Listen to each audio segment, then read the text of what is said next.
En la quietud sobrecogedora de las cumbres de Sierra Nevada, donde el aire es tan puro que duele en los pulmones y el silencio solo es roto por el silbido del viento entre las rocas, un grupo de soldados avanzaba con una determinación inquebrantable. El paisaje, de una belleza agreste y solitaria, se extendía hasta el infinito, un lienzo de piedra y cielo que empequeñecía cualquier presencia humana. Sin embargo, ellas no eran una presencia cualquiera.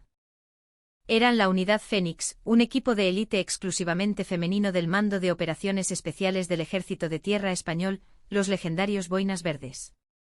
Equipadas con el equipo de combate completo, sus cuerpos, moldeados por un entrenamiento inhumano, se movían con una sincronía perfecta, ascendiendo por la escarpada ladera sin una sola queja.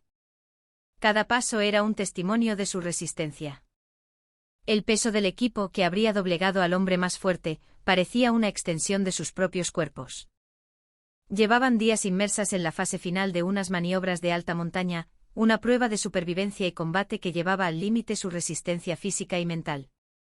Sus rostros, marcados por el esfuerzo y cubiertos por una fina capa de polvo y sudor, mostraban una concentración absoluta.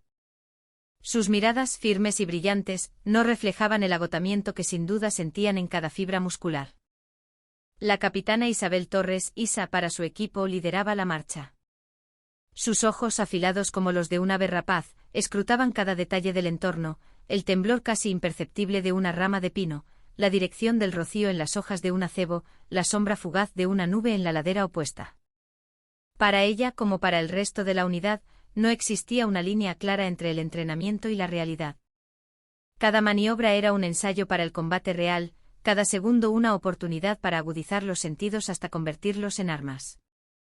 Su misión era una constante preparación para lo impredecible, una forja incesante del cuerpo y el espíritu para responder al caos con orden y eficacia. «Jefa, 5 minutos de descanso y reorganizamos la formación», informó en voz baja la sargento Elena Vargas, su segunda al mando. Elena, apodada La Furia por su temperamento explosivo en combate, era la roca del equipo, leal y feroz a partes iguales. Isa asintió, levantando una mano para hacer la señal convenida. Al instante la columna se disolvió. Los soldados se dispersaron con una eficiencia silenciosa, buscando posiciones estratégicas para establecer un perímetro de seguridad mientras aprovechaban el breve respiro. El sonido de las mochilas al tocar el suelo fue apenas un susurro, un gesto de respeto hacia la solemnidad de la montaña. La sargento Lucía Navarro, la más joven del equipo, se enjugó el sudor de la frente y bebió un sorbo de agua de su cantimplora. Apenas lo suficiente para humedecer sus labios agrietados. El dolor en sus músculos era un grito sordo, pero su expresión permanecía serena.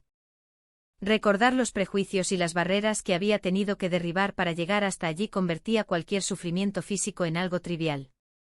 Había soportado las miradas condescendientes y los comentarios que dudaban de su capacidad para superar un entrenamiento que muchos hombres abandonaban.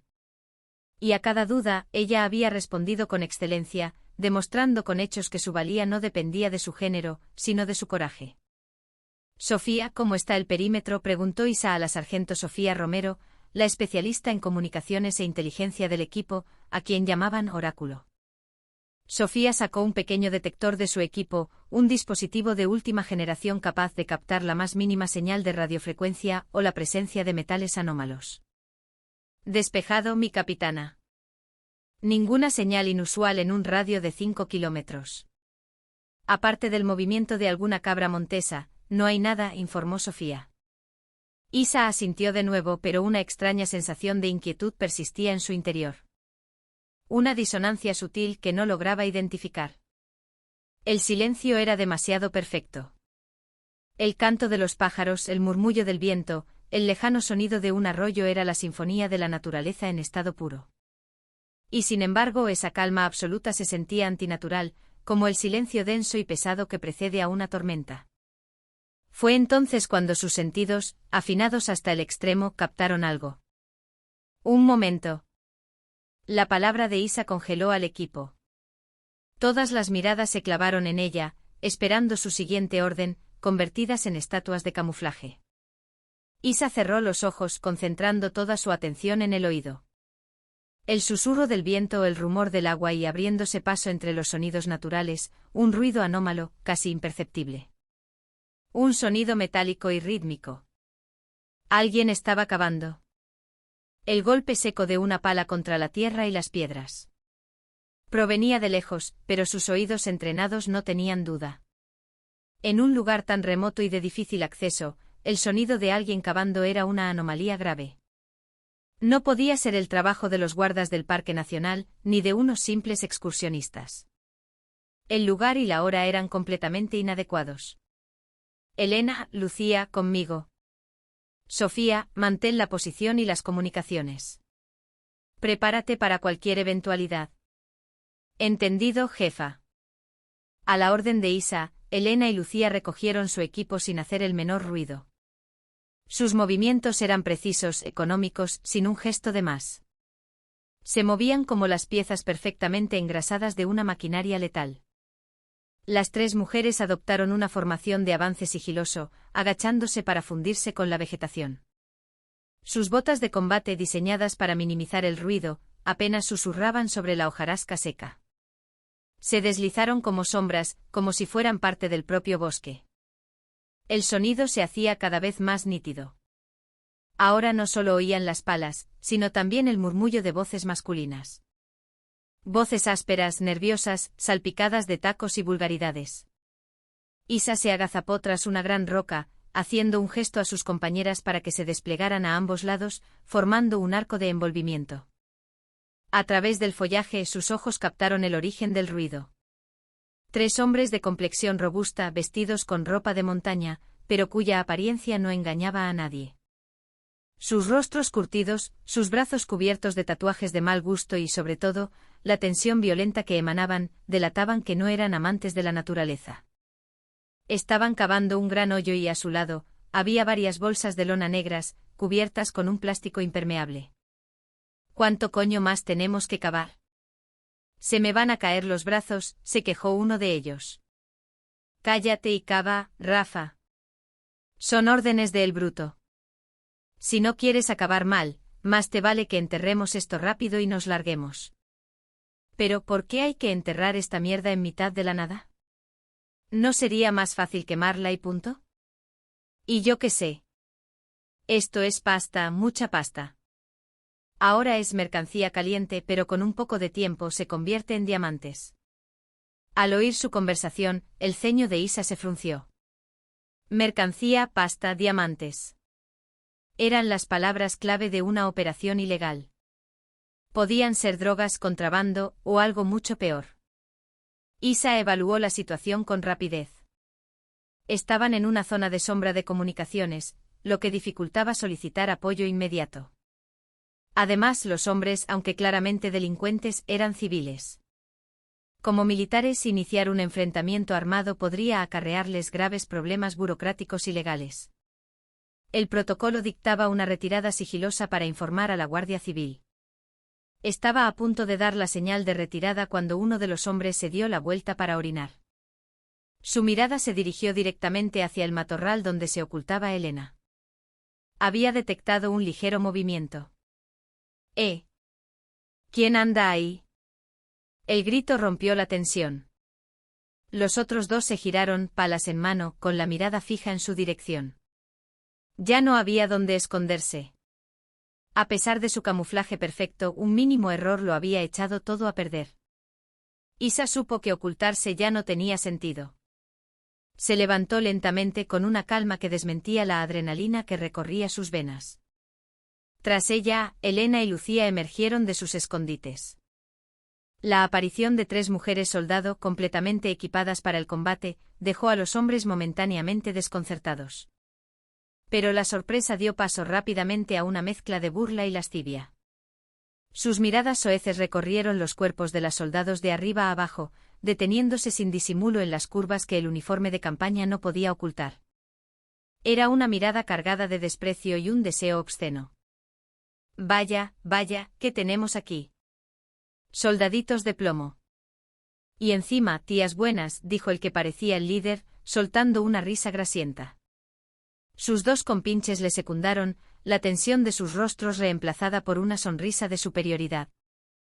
Para ellos, aquellas mujeres armadas no eran una amenaza.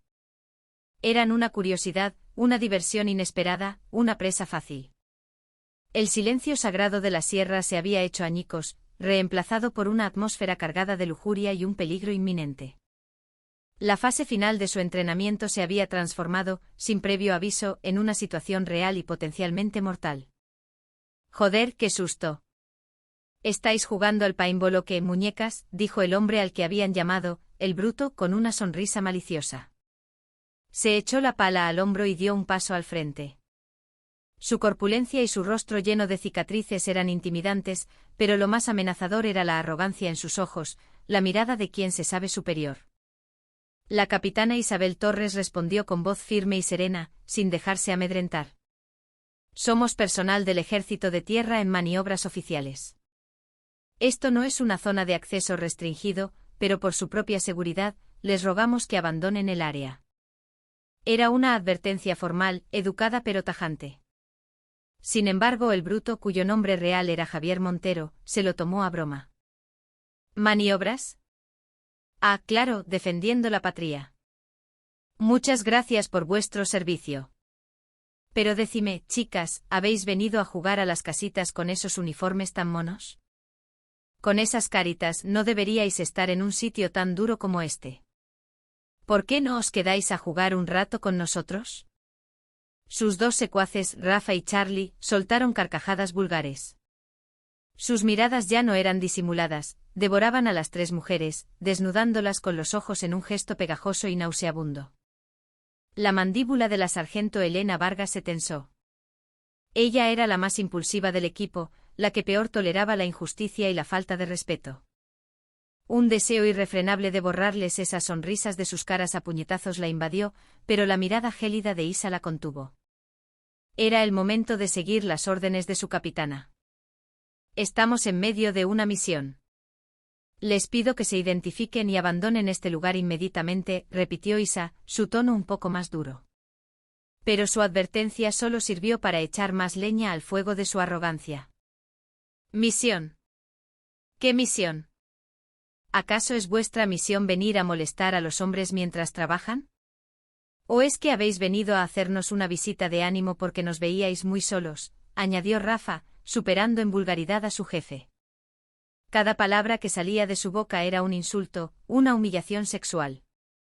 Estaban convencidos de que aquellas tres mujeres no representaban ninguna amenaza. Solo eran chicas disfrazadas de soldados. La sargento Lucía Navarro se mordió el labio con fuerza. Una oleada de asco y rabia le revolvió el estómago. Se había alistado para defender a su país, había superado un infierno de pruebas físicas y mentales para ganarse el respeto de sus compañeros y estar allí. Y ahora, tenía que soportar que unos desechos humanos como aquellos la humillaran de una forma tan miserable. Pero ella también era un soldado. No podía usar la violencia contra un civil, por muy despreciable que fuera. Era la disciplina que le habían inculcado, la regla de oro que debía acatar. ¿No lo han oído? Es la última advertencia. Váyanse de aquí ahora mismo. Todas sus acciones están siendo grabadas y si no deponen su actitud, serán puestos a disposición judicial por obstrucción a la autoridad militar y podrían enfrentarse a graves consecuencias, dijo Isa con una frialdad cortante. Su voz ya no era una advertencia, sino una amenaza velada. Su mirada se había endurecido como el hielo. Pero Montero se rió a carcajadas. «Uy, qué miedo. ¿Grabando? A ver, enséñame esa cámara. Ya que nos grabas, sácanos guapos, ¿no?» Se acercó un paso más, acortando la distancia con Isa a apenas 1 metro. El hedor a sudor, tierra y tabaco barato golpeó a la capitana. «No deseamos un enfrentamiento innecesario. Les conviene marcharse por las buenas», insistió Isa, agotando sus últimas reservas de paciencia. Su autocontrol estaba llegando al límite. «¿Y si no queremos? Este es nuestro monte. Hacemos lo que nos da la gana. ¿Quién coño os habéis creído que sois solo por llevar ese uniforme?». La voz de Montero se volvió un rugido. El hecho de haber sido descubiertos y, sobre todo, de que unas mujeres les estuvieran dando órdenes, había herido su frágil orgullo de matón. Necesitaba demostrar su poder. «Ignoradlos. Nos vamos». Isa decidió que seguir discutiendo era inútil. Hizo una señal a Elena y Lucía y se dispuso a dar media vuelta. Provocar un conflicto físico en ese momento era la peor opción. Lo más inteligente era retirarse, informar a sus superiores y dejar que la Guardia Civil se encargara. Pero justo cuando se giraban, la paciencia de Montero también se rompió. ¿A dónde coño vais, putas de mierda? Enfurecido por lo que consideró una falta de respeto, Montero gritó, y su compañero Rafa, como un perro de presa esperando la orden, se lanzó hacia adelante. Se abalanzó sobre Lucía, la que tenía más cerca, y la empujó brutalmente por el hombro. ¡Ah! El ataque fue completamente inesperado. Nadie podía imaginar que un civil se atreviera a agredir físicamente a un soldado uniformado y equipado para el combate. El peso del equipo desequilibró a Lucía, que cayó hacia atrás sin poder evitarlo. La mala suerte quiso que en su caída, su tobillo impactara directamente contra el filo de una roca afilada que sobresalía del suelo. Un crujido espantoso resonó en el aire, seguido de un grito de dolor desgarrador de Lucía. «Lucía», gritó Elena, corriendo hacia su compañera caída. El rostro de Isa se transformó en una máscara de hielo. La situación había cruzado una línea irreversible. El principio de no violencia contra civiles se aplicaba siempre que estos respetaran unos límites mínimos. Aquellos hombres no solo habían cruzado la línea, sino que la habían pulverizado. Habían agredido a un soldado en acto de servicio y le habían causado una lesión. «Ja, ja. Que se joda la niñata por chula», se mofó Rafa, orgulloso de su hazaña. Montero también se reía, disfrutando del espectáculo. El sufrimiento de Lucía les era completamente indiferente. Isa se arrodilló para examinar a su compañera. Lucía gemía, con el rostro contraído por un dolor atroz. Su tobillo se hinchaba a ojos vista, adquiriendo un preocupante tono morado. No era un simple esguince. Era una lesión grave, posiblemente una fractura. Lentamente Isa levantó la cabeza. En sus ojos ya no quedaba rastro de la fría profesionalidad militar. Solo había ira. Una furia gélida y ardiente dirigida hacia aquellos que habían osado tocar a una de sus subordinadas, a una de sus compañeras, a una de sus hermanas. ¿Sabéis lo que acabáis de hacer? La voz de Isa era un susurro, pero su peso era tan abrumador que pareció hacer temblar la montaña entera. Era más amenazadora que el rugido de una fiera, más terrible que el estruendo de un trueno. Por primera vez, las sonrisas desaparecieron de los rostros de los delincuentes. Empezaban a comprender muy lentamente que no habían agredido a una simple mujer con uniforme. El aire de la sierra se volvió denso y gélido. ¿Qué hemos hecho? Darle una lección de modales a una zorra impertinente. Si eres militar, compórtate como tal y cierra la puta boca. ¿Quién te crees que eres para darnos órdenes?, gritó Montero, intentando mantener una fachada de dureza. Pero al ver la mirada de Isa, tragó saliva. Ya no veía a la mujer que había estado acosando momentos antes. Veía los ojos de un depredador alfa, fríos y crueles, fijos en su presa. Elena, comprueba el estado de Lucía y prepara el botiquín. Inmovilízala por completo, ordenó Isa. A la orden. La sargento Vargas apretó los dientes. La rabia que sentía era un volcán a punto de estallar, pero la orden de su capitana era ley. Reprimiendo su furia, se acercó a Lucía. Con sumo cuidado, le quitó la bota de combate. El tobillo hinchado y amoratado confirmaba la gravedad de la lesión. Podía ser una rotura de ligamentos o incluso una fractura. Jefa, es grave. Sospecho rotura de ligamentos o fractura. Necesitamos evacuación médica aérea urgente. El informe de Elena endureció aún más el rostro de Isa. Una lesión en una misión era un riesgo asumido, pero esto no había sido un accidente. Había sido una agresión deliberada. Oráculo, ¿me recibes?, dijo Isa por la radio. Alto y claro, Fénix 1. Aquí Oráculo. Situación de emergencia. Tenemos una herida. Solicita evacuación médica inmediata a nuestra posición y activa al equipo de reacción rápida. Te envío las coordenadas ahora. Mientras Isa transmitía su posición, Montero y su banda empezaron a sentir un pánico creciente. Las palabras evacuación médica y equipo de reacción rápida les hicieron comprender que la situación se les había ido de las manos. Para el carro. ¿A qué viene tanto escándalo? Solo ha sido un empujoncito. Le pagamos los gastos médicos y en paz, gritó Montero, desesperado. Lo último que querían era que la policía o el ejército se vieran involucrados por la mercancía que estaban enterrando. Isa terminó la comunicación y se volvió lentamente hacia él.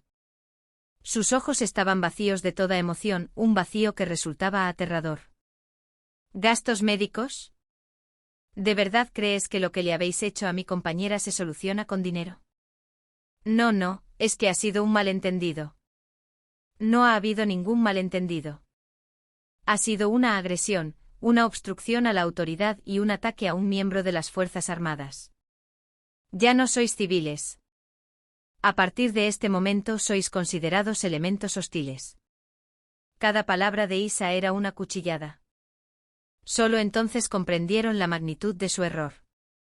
Habían subestimado a sus oponentes por ser mujeres, confiados en su propia fuerza bruta.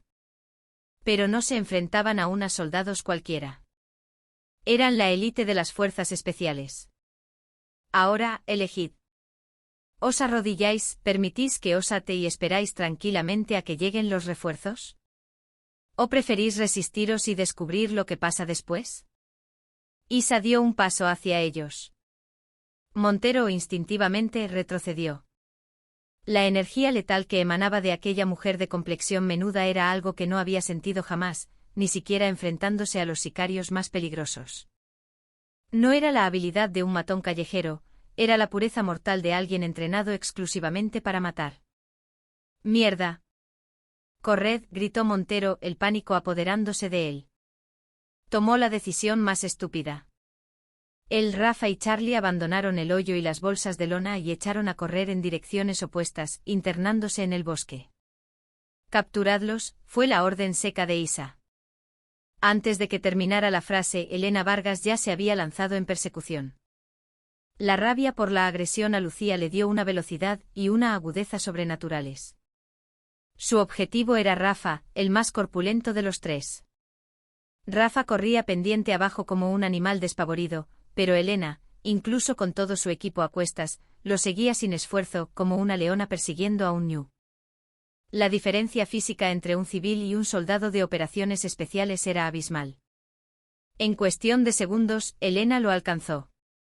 Saltó sobre su espalda, rodeó su cuello con el brazo en una llave de estrangulamiento y lo derribó contra el suelo. ¡Arc! El gigante cayó sin poder emitir un solo grito. Elena le retorció el brazo hasta la espalda, lo inmovilizó y le ató las manos con una brida de plástico que llevaba en el equipo. Todo ocurrió en menos de 10 segundos. Charlie, el más cobarde, no llegó muy lejos. En su torpe huida, tropezó con la raíz de un árbol y cayó de bruces. Antes de que pudiera levantarse, Isa apareció a su lado como un fantasma y le colocó la punta de su cuchillo de combate en la yugular. El frío acero en su cuello lo paralizó de terror. «Si te mueves, te degüello». La voz de Isa fue suficiente para que Charlie se orinara encima y se rindiera sin condiciones. El problema era Montero, el más astuto. No corría a ciegas, sino que usaba el terreno para ocultarse, buscando una ruta de escape. Pero todos sus movimientos estaban siendo monitorizados. Oráculo objetivo dirigiéndose al sector Delta, rumbo 11 en punto. «Corta la vía de escape», ordenó Isa. «Recibido». Sofía, que había permanecido en la retaguardia, se movió con rapidez. Se adelantó a la trayectoria de Montero y lo esperó, oculta tras unos arbustos. Cuando Montero salió del matorral, se encontró de frente con ella. «¿Pero qué mierda?» Intentó lanzar un puñetazo, pero Sofía fue más rápida. Se agachó, esquivó el golpe y al mismo tiempo, le barrió las piernas con una patada. Montero perdió el equilibrio y cayó. Antes de que pudiera reaccionar, Sofía se sentó sobre su pecho y le propinó un codazo seco en el plexo solar. El aire escapó de sus pulmones con un sonido ahogado. Sofía lo miró con una expresión impasible mientras le retorcía los brazos y lo ataba. En menos de 5 minutos, los 3 matones estaban neutralizados, inmovilizados en el suelo, incapaces de comprender qué les había pasado. No podían aceptar que las mismas mujeres de las que se habían burlado los hubieran derrotado de una manera tan aplastante. Isa los contempló con una mirada fría. Sentía una mezcla de ira y alivio. Si hubieran perdido el control y actuado movidas por la emoción, la situación se habría complicado enormemente. Pero fueron ellos quienes cruzaron la línea, y ellas respondieron siguiendo el protocolo. Agresión a la autoridad militar e intento de fuga. Su respuesta quedaba justificada como legítima defensa y cumplimiento del deber. La disciplina, que a veces se siente como una carga, puede ser el arma más poderosa. Ahora solo quedaba averiguar qué escondían en aquellas bolsas y esperar a los refuerzos. A lo lejos empezó a oírse el sonido característico de las hélices de un helicóptero. El rugido ensordecedor de las hélices de un helicóptero de transporte pesado sacudió la montaña, acercándose rápidamente. Las ramas de los pinos se doblaban con violencia bajo el vendaval artificial y una nube de polvo se levantó del suelo. Poco después, un potente foco de luz descendió desde el cielo, cortando la oscuridad del bosque. Era un Chinook del batallón de helicópteros de maniobra, el transporte habitual de los boinas verdes. Del helicóptero descendieron cuerdas y por ellas, se deslizaron con una agilidad asombrosa los miembros del equipo de reacción rápida, completamente armados. Junto a ellos, un sanitario militar bajó con una camilla. El equipo de apoyo se movió con la precisión de un reloj. Unos aseguraron el perímetro mientras otros se hacían cargo de los delincuentes atados. El sanitario corrió hacia Lucía. Fractura compuesta de tobillo y posible rotura de ligamentos, diagnosticó rápidamente. No podemos hacer más aquí. Hay que trasladarla al hospital militar de inmediato. El diagnóstico confirmó los peores temores de Isa. La lesión era aún más grave de lo que pensaba. Lucía, apretando los dientes para no gritar, fue colocada en la camilla y subida al helicóptero. Elena le apretó la mano con fuerza, su mirada llena de preocupación. Tranquila, te pondrás bien pronto. Lucía intentó sonreír, pero su rostro pálido estaba bañado en sudor frío. El oficial al mando del equipo de apoyo, un comandante de rostro curtido, se acercó a Isa e hizo el saludo militar. Comandante Gascón, a sus órdenes. Informe de la situación, capitana. A la orden, mi comandante. Capitana Torres. Durante unas maniobras de montaña, nos encontramos con 3 individuos realizando un enterramiento ilegal.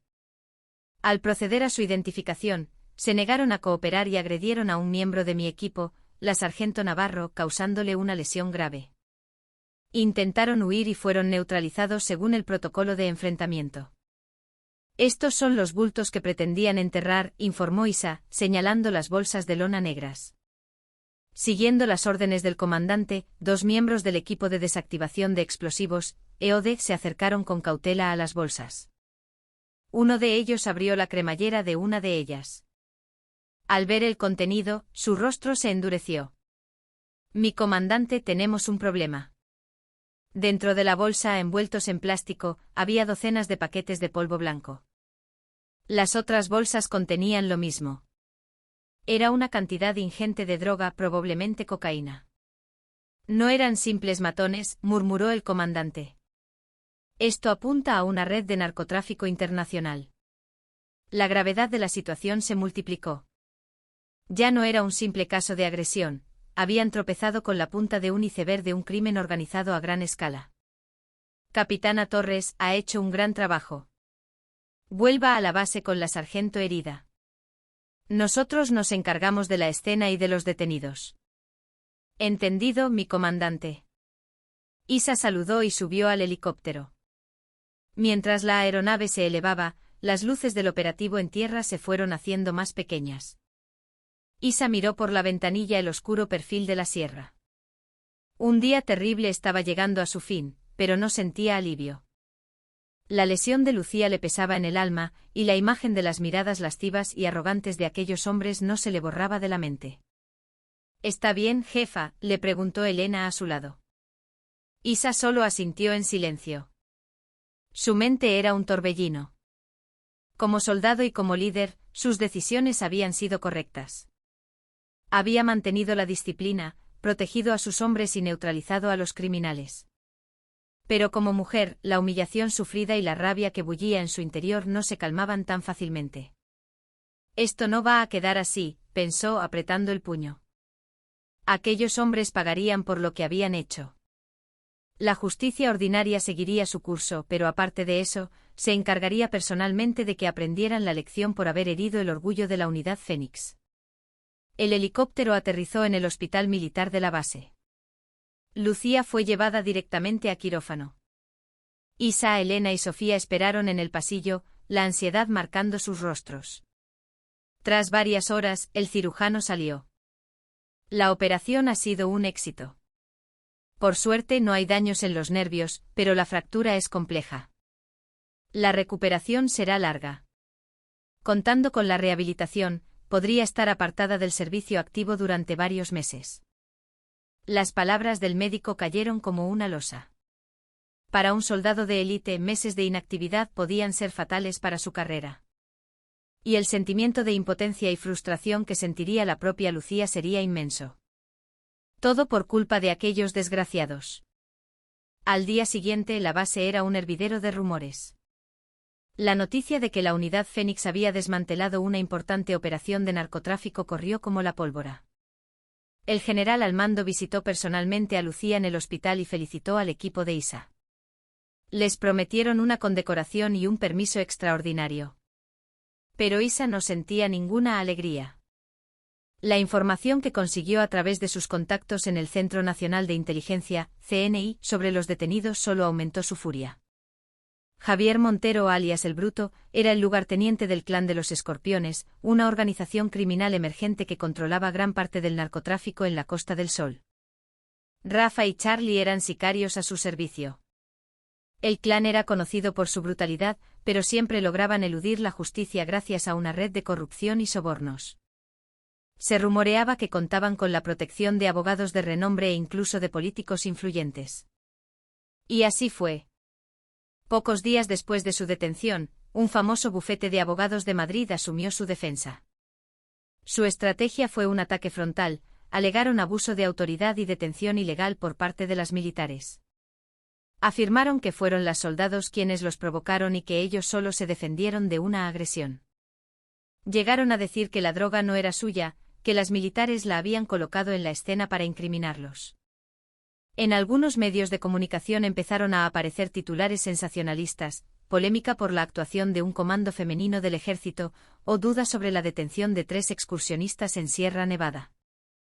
Era una campaña de desinformación claramente orquestada para enturbiar el caso, usando el hecho de que fueran mujeres para generar controversia.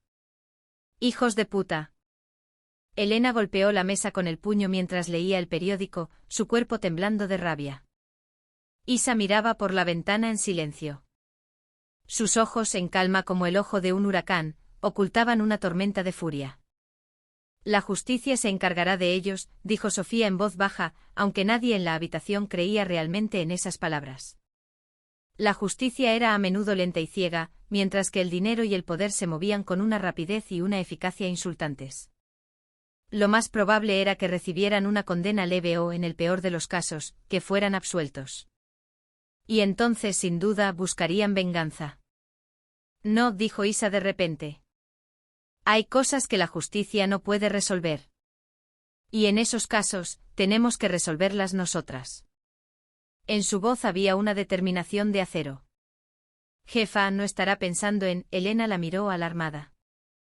Lo que Isa estaba sugiriendo era una locura. Tomarse la justicia por su mano, siendo militares, era impensable. Si las descubrían, no solo serían expulsadas del ejército, lo perderían todo. Pero la mirada de Isa era inquebrantable. Para ella, esto ya no era un asunto entre el ejército y una banda de criminales. Era algo personal.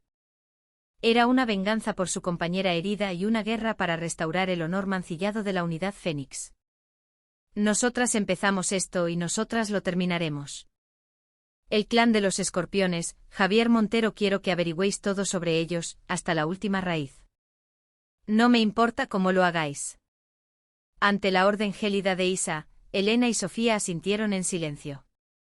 En sus ojos también ardía ahora la misma llama fría. Ya no era una misión oficial. Era el prólogo de una venganza secreta y brutal. Iban a tejer una telaraña de la que aquellos escorpiones no podrían escapar. La investigación oficial, una operación conjunta entre la Guardia Civil y la Unidad Central de Estupefacientes, avanzaba con una lentitud desesperante. Javier Montero y sus hombres, amparados por su ejército de abogados, se acogieron a su derecho a no declarar, bloqueando cualquier avance. El origen de la droga, las rutas de distribución y los cerebros de la operación seguían siendo un misterio. El tiempo pasaba y el caso parecía destinado a estancarse. Pero al margen de los cauces oficiales, en la sombra, otra investigación mucho más ágil y mortífera estaba en marcha. La capitana Torres y su equipo habían empezado a moverse. Jefa, ¿qué tienes los registros de llamadas y los movimientos bancarios de Montero de los últimos 3 años? Oficialmente es imposible conseguirlo sin una orden judicial, pero un antiguo compañero del CNI me ha hecho un favor personal. Sofía Romero, sentada frente a su portátil en una pequeña sala de reuniones segura dentro de la base, mostró la pantalla. Sofía era una de las mejores expertas en ciberinteligencia y guerra informática del ejército. No había rastro digital que no pudiera seguir o sistema que no pudiera quebrar. La pantalla mostraba una maraña de números y nombres, una red de teléfonos de prepago, cuentas a nombre de testaferros y empresas fantasma diseñadas para el blanqueo de capitales. Pero entre todo ese caos, Sofía había encontrado un patrón. Hay transferencias periódicas de grandes sumas de dinero en efectivo que, tras pasar por varias cuentas, acaban siempre en el mismo lugar, una sociedad de inversión inmobiliaria llamada Promociones Valbuena. La empresa es una tapadera, pero he descubierto algo interesante. El socio mayoritario es Mateo Valbuena, un diputado del Congreso. El nombre hizo que todas las piezas encajaran. Además, el número al que Montero llama con más frecuencia, aunque es un teléfono de prepago, se activa casi siempre cerca de una discoteca de lujo en Marbella. ¿El nombre de la discoteca?, preguntó Isa. El Elíseo. Es conocido por ser el centro de operaciones del clan de los Escorpiones y el lugar donde agasajan a políticos y empresarios para sus sobornos. Elena apretó el puño. Deberíamos entrar ahí y reventarles el chiringuito. No. Aún no es el momento, la frenó Isa. Si actuamos ahora, solo cortaremos la cola de la serpiente. Nuestro objetivo es la cabeza. Tenemos que encontrar al verdadero jefe del clan, al que protege el diputado Valbuena. Solo así podremos acabar con todos ellos de un solo golpe. El plan de Isa era mucho más ambicioso. No quería una simple venganza, quería erradicar la organización criminal por completo. A partir de ese día, su operación secreta, a la que llamaron Operación Telaraña, se volvió más audaz. Isa movilizó toda su red de contactos, desde el CNI hasta la UCO de la Guardia Civil, pasando por antiguos compañeros que ahora trabajaban en la seguridad privada. Estaba dispuesta a asumir cualquier riesgo. Elena se transformó. Se hizo pasar por una escort de lujo, una especialista en clientes de alto standing. Con su carisma y su audacia naturales, se infiltró en el entorno de El Elíseo. Se ganó la confianza de camareros, aparcacoches e incluso de miembros de clanes rivales, pagando generosamente por cada pequeño fragmento de información. Se sumergió en el mundo de la noche de Marbella, y nadie sospechó jamás que aquella mujer deslumbrante era en realidad una de las soldados más letales de España. Mientras tanto, Sofía libraba su propia guerra en el ciberespacio. Hackeó las redes sociales, los correos electrónicos y las cuentas en la nube no solo de los miembros del clan, sino de todas las personas relacionadas con ellos. Sabía que era ilegal, pero el objetivo de hacer justicia por su compañera era más importante que cualquier ley. En ese mar de datos buscaba sus debilidades, sus secretos. Tras días de trabajo incesante, el perfil del hombre en el centro de la telaraña comenzó a tomar forma. Lo tengo. Sofía había encontrado la pieza clave. Había logrado acceder a un archivo encriptado con la contabilidad B de Promociones Valbuena. Tras una noche en vela, rompió el cifrado. El archivo contenía una lista de sobornos, con los nombres de los receptores en clave. Y entre todos, uno destacaba por la frecuencia y la cuantía de los pagos, el espectro. El espectro Ricardo Mendoza, susurró Isa al ver un antiguo informe de inteligencia en la pantalla. Mendoza era un exagente del CNI, un operativo de campo legendario que había sido dado por muerto en una misión en el extranjero hacía una década. Aparentemente había fingido su muerte para pasarse al otro lado y convertirse en el cerebro en la sombra del crimen organizado en el sur de España. Tenemos un problema. Mendoza es un fantasma. No hay fotos recientes, nadie sabe qué aspecto tiene, dijo Sofía. Pero entonces Elena aportó la información que había conseguido en el Elíseo. La semana que viene hay una reunión secreta en el reservado VIP de la discoteca. Estarán el diputado Balbuena y el verdadero jefe del clan, al que solo conocen como el presidente. Van a cerrar un nuevo acuerdo de importación de droga. Entonces el presidente tiene que ser Mendoza, concluyó Isa. Sus ojos brillaron con una luz depredadora. Aquella reunión era la oportunidad perfecta para obtener pruebas definitivas de la conexión entre el clan y Balbuena, y para ponerle cara por fin a El Espectro. Preparamos un plan. Objetivo: grabar la reunión, obtener pruebas y confirmar la identidad de Mendoza. El lugar es el corazón de su territorio. No podemos permitirnos ni un solo error. El rostro de Elena y Sofía se llenó de una tensión decidida. No era un entrenamiento. Era una apuesta peligrosa en la que se jugaban mucho más que sus carreras. Pero en sus corazones el miedo había sido reemplazado por un ardiente deseo de justicia. La operación Telaraña estaba a punto de cerrarse sobre su presa. Sofía hackeó los planos del Elíseo y el sistema de cámaras de seguridad. Analizaron cada ángulo muerto, cada conducto de ventilación. Elena se preparó para infiltrarse como una de las camareras del reservado VIP, cambiando radicalmente su apariencia. Isa, desde un punto de control externo, dirigiría la operación, con múltiples planes de contingencia. Consiguió microcámaras y micrófonos de última generación, modificándolos para que fueran indetectables. Incluso Lucía, desde su cama en el hospital, contribuyó. Usando su portátil, rastreó la agenda del diputado Balbuena, confirmando sus movimientos y proporcionando apoyo desde la retaguardia. La telaraña invisible se estaba tensando alrededor del cuello de sus enemigos. Y ellos, sin saber que se habían convertido en la presa, caminaban directos hacia el centro de la trampa. La noche de la operación, Marbella ardía con su brillo artificial y decadente. Entre los locales de lujo, la discoteca El Elíseo se erigía como un templo del exceso, un imán para el poder y el dinero sucio. Coches de alta gama desfilaban sin cesar, depositando a su puerta a la élite corrupta del país. La sargento Elena Vargas, ahora bajo el alias de Julia, era irreconocible. Su pelo corto y oscuro había sido reemplazado por una melena rubia ondulada, sus ojos enmarcados por un maquillaje ahumado y su cuerpo atlético embutido en un ceñido uniforme negro. Parecía una persona completamente distinta, pero la mirada depredadora que se ocultaba tras las pestañas postizas era la misma de siempre. Espabila, novata. ¿No sabes quiénes vienen esta noche? Como cometas un solo error, te juro que no volverás a trabajar en toda la costa, le espetó la encargada del local. Elena agachó la cabeza con sumisión, interpretando su papel a la perfección. En su oído un diminuto auricular inalámbrico le transmitía la voz de Sofía. Cámaras del pasillo 3 y 5 en bucle durante 10 segundos. Muévete ahora. Con una bandeja en la mano, Elena caminó con naturalidad por el pasillo. Esquivando la vigilancia de la encargada, se deslizó en un pequeño almacén. Allí recogió una microcámara y un micrófono que había escondido previamente y los ocultó con destreza en el dobladillo de su uniforme y en el tacón de su zapato. La maniobra duró exactamente 10 segundos. Julia, informe de situación en el reservado VIP, sonó la voz de Isa en su oído. La capitana dirigía la operación desde la suite de un hotel al otro lado de la calle, rodeada de portátiles que mostraban las imágenes de las cámaras y los datos que Sofía interceptaba. El diputado Balbuena llegará en breve. Dentro ya hay una decena de hombres de Mendoza. El ambiente está cargado. Elena empujó un carrito de servicio y se dirigió al reservado. 2 gorilas con cara de pocos amigos le cortaron el paso. ¿Tú quién eres?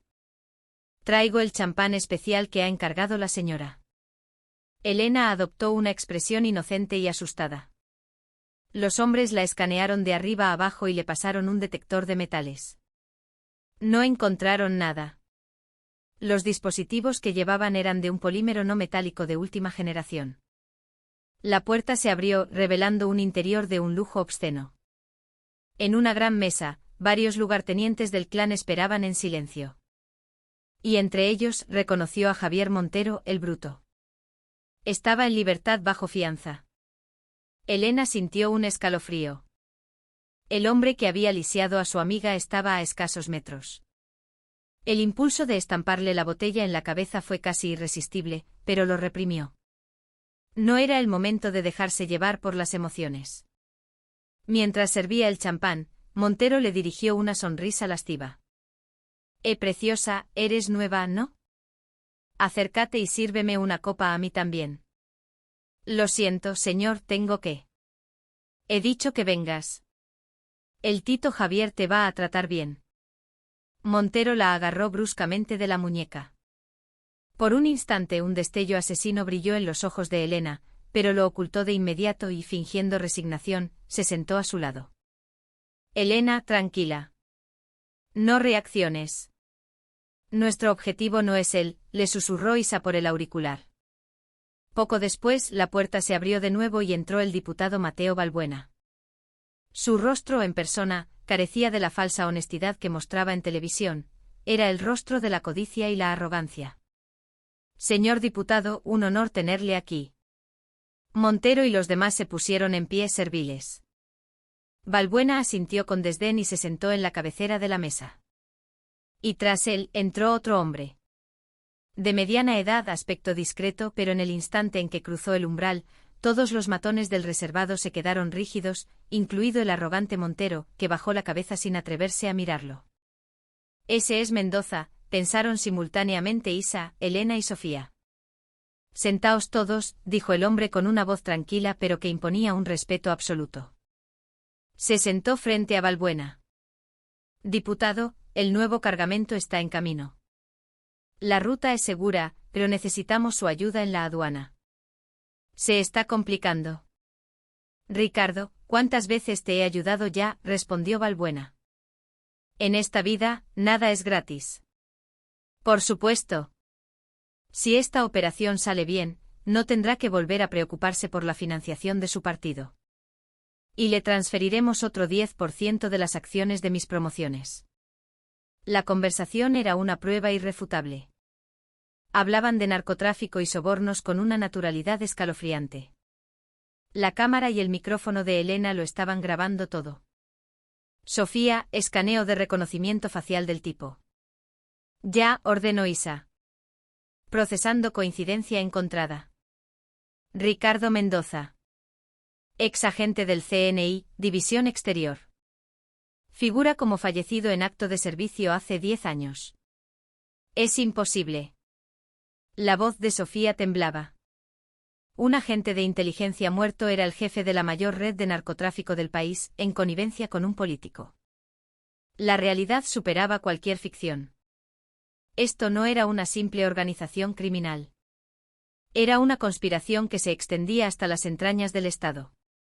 Fue entonces cuando los ojos afilados de Mendoza se posaron en Elena. Un momento. Su palabra silenció la sala. Su mirada, penetrante, la escrutaba. Tu cara me suena. ¿Nos hemos visto antes? El corazón de Elena dio un vuelco. Era el instinto animal de un agente de élite. Es mi primera noche aquí, señor. No creo que nos hayamos visto. Pero la sospecha de Mendoza no desapareció. Se levantó y se acercó lentamente a ella. La presión era asfixiante. No estoy seguro de que te he visto en alguna parte. Esos ojos. Su mano se extendió para tocarle la barbilla. En el instante en que la tocara, todo habría terminado. Su identidad quedaría expuesta y no saldría viva de allí. Elena, sal de ahí ahora. Plan B, gritó Isa en su oído. Elena tomó una decisión en una fracción de segundo. Justo antes de que la mano de Mendoza la tocara, se echó hacia atrás, agarró un cuchillo de la mesa y se lo clavó profundamente en su propio muslo. ¡Ah! Su grito y el chorro de sangre convirtieron la sala en un caos. ¿Pero qué cojones? La situación inesperada descolocó a Montero y a sus hombres. ¿Qué haces? ¿Estás loca? ¿Por qué te apuñalas? Elena gemía de dolor, retorciéndose en el suelo. Era el plan B que Isa había preparado, en caso de ser descubierta, crear una distracción caótica para poder escapar. Sacad a esta loca de aquí y limpiad todo, joder, gritó Balbuena, furioso por la interrupción. Los matones torpemente la levantaron y la arrastraron fuera. Una vez en el pasillo, Elena se zafó y, cojeando, corrió por el pasillo. Elena, escaleras de emergencia traseras.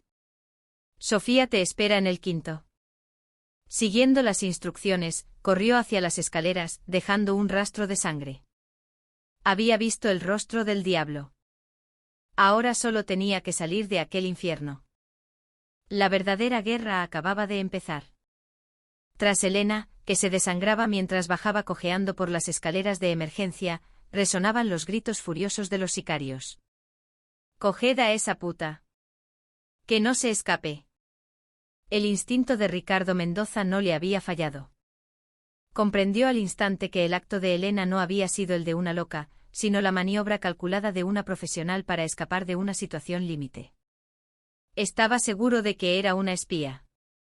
Y fuera quien fuese, no podía permitir que saliera de allí con vida.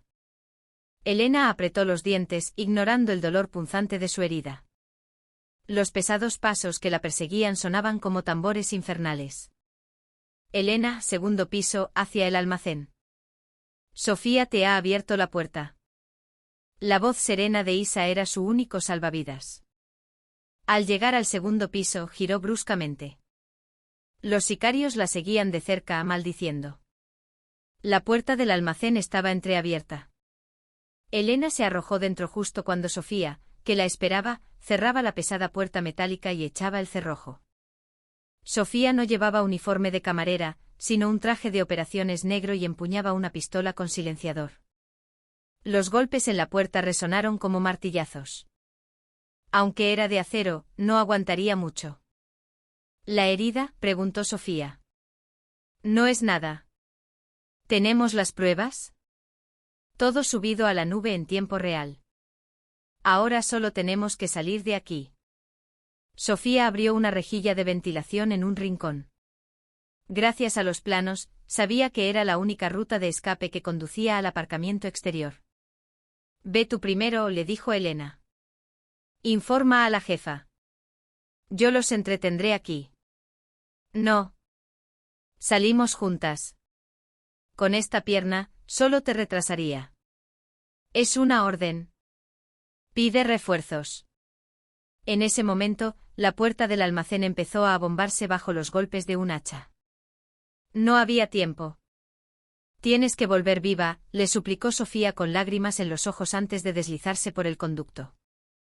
Una vez sola, Lena se giró para hacer frente a la puerta que se astillaba. En su mano, una pesada barra de hierro que había encontrado en el suelo. Finalmente la puerta cedió. Por el hueco entraron los sicarios, con Javier Montero a la cabeza. Al verla, ensangrentada pero desafiante, sonrió con crueldad. Vaya, qué perra más dura. ¿Quién eres? ¿Policía? CNI. Soy la parca que ha venido a buscaros, cabrones. Elena sonrió y levantó la barra. No la matéis. El jefe la quiere viva para interrogarla. A la orden de Montero, los hombres se abalanzaron sobre ella. El cuerpo de Elena explotó en un torbellino de violencia.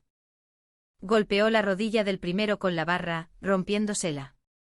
A otro le partió la sien de un codazo. Pero su pierna herida le falló. Al trastabillar, un bate le golpeó la espalda con una fuerza brutal. El dolor le robó el aliento y cayó de rodillas. Los sicarios se le echaron encima como una jauría. Luchó con la fuerza de la desesperación, pero eran demasiados. Montero se acercó y la agarró del pelo. Te lo advertí, zorra. Ahora vas a conocer el infierno. Elena le escupió sangre en la cara. Al infierno iréis vosotros. En la suite del hotel, el rostro de Isa era de piedra. Había visto en directo cómo capturaban a Elena. De sus ojos saltaban chispas.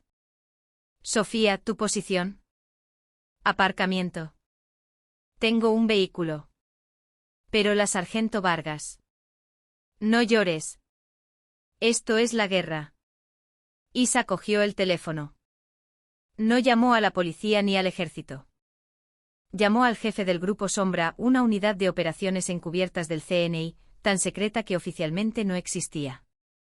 Su jefe era el coronel Alejandro Vega, el antiguo mentor de Isa. Código iris negro. Solicito apoyo de máximo nivel. Tenemos a un agente capturado en territorio hostil. Posición, discoteca El Elíseo, Marbella. El objetivo principal es Ricardo Mendoza, ex agente del CNI, y su socio, el diputado Mateo Balbuena. Esto no es una operación antidroga. Es una extirpación quirúrgica de un tumor que corrompe al Estado. Hubo un silencio al otro lado de la línea, seguido por la voz grave y familiar de Vega. En 5 minutos tendrás todo el apoyo aéreo sobre Marbella a tu disposición. Pide lo que necesites. Isa colgó y abrió un maletín negro. Dentro un subfusil MP5 con silenciador y otro equipo táctico. Mientras se lo ponía, miró las luces de Marbella. La ciudad parecía un campo de batalla. Aguanta, Elena. Ya vamos a por ti, pensó. Su mirada ya no era la de una soldado. Era la de una leona furiosa dispuesta a derribar las puertas del infierno para rescatar a su hermana. En un sótano secreto bajo el Elíseo, Elena estaba encadenada a la pared. Frente a ella, Ricardo Mendoza y Javier Montero. Habla. ¿Quién te envía?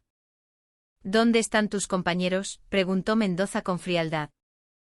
Elena lo miró con odio. Pronto lo sabrás. Estarán en primera fila en vuestro funeral. Veo que todavía tienes agallas. A una señal de Mendoza, Montero le propinó una brutal patada en el estómago. Elena se quedó sin aire, pero no gritó. Sus ojos desafiantes seguían fijos en Mendoza. En ese instante todo el edificio vibró. Un sonido lejano de rotores de helicóptero creció hasta convertirse en un estruendo que lo llenaba todo. ¿Qué coño es ese ruido?, gritó Montero. En el rostro de Mendoza apareció por primera vez una sombra de duda. ¡Bum! La pesada puerta de acero del sótano saltó por los aires.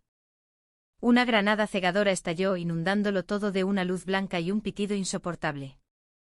Los sicarios cayeron al suelo gritando, desorientados. Y de entre el humo aparecieron las siluetas negras de los operadores del Grupo Sombra. A la cabeza, empuñando su MP5, estaba la capitana Isabel Torres. Su mirada estaba fija en Elena, encadenada, y en un horrorizado Ricardo Mendoza. La guerra había llegado al corazón del infierno. La luz y el sonido de la granada aturdidora dejaron a los sicarios del clan de los Escorpiones completamente indefensos. En medio de ese caos, los miembros del Grupo Sombra se movieron con una eficiencia letal. Los disparos ahogados de sus armas con silenciador eran como susurros mortales. Uno a uno los sicarios caían neutralizados por dardos eléctricos de alto voltaje, retorciéndose en el suelo sin poder emitir un sonido. La capitana Torres avanzó sin dudar, su único objetivo era Mendoza. «Jefa», gritó Elena con el último aliento de sus fuerzas. Ricardo Mendoza, como antiguo agente de élite, reaccionó con una rapidez sobrehumana. Se había protegido del destello y en la confusión, agarró a Montero como escudo humano mientras retrocedía, sacando una pistola que llevaba oculta. Montero, cúbreme, gritó, empujándolo hacia adelante mientras él intentaba escapar por un pasadizo secreto. Pero Isa fue más rápida. Disparó un dardo eléctrico que impactó en el hombro de Montero. El matón se desplomó convulsionando. Sin perder un segundo, Isa apuntó a las cadenas que aprisionaban a Elena. No eran balas, sino proyectiles especiales de corte. Un sonido metálico y un destello de chispas, y las cadenas cayeron al suelo. Elena, libre, se puso en pie a duras penas. Un agente del grupo Sombra le lanzó una pistola, que ella atrapó al vuelo. La vida volvía a sus ojos. «Atrapada Mendoza», gritó Isa. El exagente estaba a punto de cerrar la puerta del pasadizo, pero un gancho disparado por Sofía, que había entrado con el equipo de asalto, se clavó en la puerta, impidiendo que se cerrara. Atrapado, Mendoza empezó a disparar a ciegas. Las balas de verdad silbaron en el aire. Elena, flanco izquierdo. Sofía, por la derecha, ordenó Isa mientras proporcionaba fuego de cobertura. Las tres mujeres ejecutaron una maniobra de envolvimiento perfecta, acorralando a su presa. Finalmente Elena consiguió acercarse por su ángulo muerto. Con un grito de rabia, le propinó una patada voladora que le hizo soltar el arma. Sofía apareció por detrás e intentó reducirlo, pero Mendoza era increíblemente fuerte. Se zafó y sacó un cuchillo, logrando hacerle un corte en el brazo a Sofía. Al ver la sangre de su compañera, Isa dejó de pensar en capturarlo. Apuntó a sus rodillas y disparó 2 balas reales. Los disparos resonaron en el sótano. Mendoza aulló de dolor y se derrumbó, sus piernas destrozadas. El antiguo agente de élite, el fantasma, había caído. Isa se acercó y le puso el cañón del arma en la frente. ¿Dónde está Balbuena? ¿Crees que voy a hablar?, se burló Mendoza. Hablarás. La voz de Isa era pura escarcha. Le disparó en el hombro. Otro grito inhumano llenó la sala. Cuando todo terminó, el Elíseo estaba completamente rodeado. En la azotea, un helicóptero intentaba evacuar al diputado Balbuena, pero un francotirador del grupo Sombra abatió al piloto. El político aterrorizado fue sacado en ropa interior del helicóptero y arrestado. Los sicarios, incluido Montero, fueron detenidos. Por fin comprendían con quién se habían metido. En el sótano, Isa ayudó a Elena a levantarse. ¿Estás bien? Sí, jefa. Elena apenas se sostenía en pie. Sofía, con el brazo vendado, se unió a ellas. Las tres mujeres, cubiertas de sangre y polvo, se apoyaron unas en otras y salieron de aquel infierno. Afuera, el cielo de Marbella empezaba a clarear. La noche de guerra había terminado, pero Isa sabía que esto no era el final. Era solo el principio. La red de Mendoza era mucho más profunda. La organización que lo respaldaba, a la que llamaban la Cábala, seguía ahí fuera, en las sombras. Y ahora sabían de su existencia. El caso Elíseo sacudió los cimientos de España. La detención de un diputado y un exagente del CNI, vinculados a la mayor red de narcotráfico del país, provocó un terremoto político y social. Pero la participación de la Unidad Fénix se mantuvo en el más estricto secreto. Oficialmente fue una operación del CNI y la Guardia Civil. Isa y su equipo fueron trasladadas a una casa de seguridad, completamente aisladas. Elena y Sofía recibieron la mejor atención médica. El coronel Vega, el mentor de Isa, asumió toda la responsabilidad de la operación no autorizada. Mendoza ha hablado, les informó Vega unos días después. Detrás de él no solo estaba Balbuena. Hay una organización secreta, la Cábala, formada por antiguos altos cargos del CNI, del Ejército y de la Judicatura. Son los que mueven los hilos del país desde la sombra. Mendoza era solo un peón. La revelación era aterradora. La Cábala era un estado dentro del estado. Ahora que hemos cortado una de sus cabezas, intentarán eliminaros a toda costa. Saben que existís, aunque no conozcan vuestras identidades. Vega les hizo una proposición: unirse a una operación extraoficial para desmantelar la Cábala. Tendrían que renunciar a sus identidades, a sus carreras, a todo. Convertirse en fantasmas para cazar a otros fantasmas. Era un camino sin retorno. Esa noche Isa se lo contó todo a su equipo, incluida Lucía por videoconferencia. No es una orden. Es vuestra elección. El silencio fue denso. La primera en hablar fue Lucía, desde su cama de hospital. Estoy dentro. Esto empezó por mi culpa. No puedo permitir que esos monstruos sigan ahí fuera. Yo también, dijo Elena. La venganza no ha terminado. Sofía asintió. Ya han empezado a buscar nuestros datos. Nuestras familias podrían estar en peligro. No podemos retroceder. Todas miraban en la misma dirección. Ya no eran un equipo, eran hermanas de sangre. De acuerdo, dijo Isa con una media sonrisa. Volvamos al infierno. Al día siguiente aceptaron la misión. Sus nombres fueron borrados de todos los registros militares. Oficialmente habían muerto en acto de servicio. Su nueva unidad tenía un nombre en clave, Equipo Cerbero. Su primer objetivo, seguir la pista del dinero de la cábala, que los llevaba a un paraíso fiscal en el Caribe, donde se escondía uno de sus principales testaferros. El rastro de la corrupción era internacional y la cacería global. Con nuevas identidades, Isa, Elena y Sofía volaron hacia el Caribe. Ya no tenían uniformes ni el respaldo de su país. Solo confiaban las unas en las otras y en las armas que llevaban ocultas. Para cazar a los monstruos de la oscuridad, ellas mismas debían convertirse en sombras. La humedad pegajosa del Caribe las recibió como una bofetada. En la caótica y colorida capital de la isla, se mezclaron con la multitud de turistas. Su objetivo era un banquero suizo llamado Dubois, el principal blanqueador de dinero de la cábala. Según la inteligencia de Vega, Dubois era un hombre de rutinas. Todas las noches cenaba en el mismo restaurante de lujo del puerto deportivo. Esa noche Isa y Elena entraron en el restaurante vestidas con elegantes trajes de noche. Sofía, desde una furgoneta cercana, monitorizaba las comunicaciones. Dubois estaba en su mesa habitual, rodeado de guardaespaldas. El plan era secuestrarlo discretamente. Elena se acercó a su mesa, fingiendo tropezar y derramando una copa de vino sobre él. «Oh Dios mío, lo siento muchísimo», exclamó mientras su mano, con una agilidad imperceptible, le inyectaba un sedante de acción rápida en el cuello. Los guardaespaldas reaccionaron, pero Isa ya estaba allí, interponiéndose. «Tranquilos, mi amiga es un poco torpe. Dejen que le ayudemos a ir al servicio a limpiarse». Antes de que pudieran reaccionar, sacaron a un Dubois semiconsciente por una puerta de servicio, donde Sofía las esperaba con el motor en marcha. En un almacén abandonado en las afueras, Dubois se despertó atado a una silla. «Díganos todo lo que sabe sobre las cuentas de la cábala. Nombres, números, transacciones». La voz de Isa era gélida. Dubois al principio se negó a hablar. Pero Elena sacó un soplete y lo encendió cerca de su cara.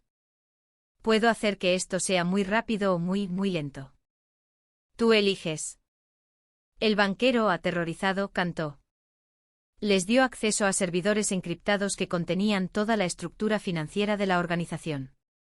Era el mapa del tesoro del mayor cartel de corrupción de la historia de España.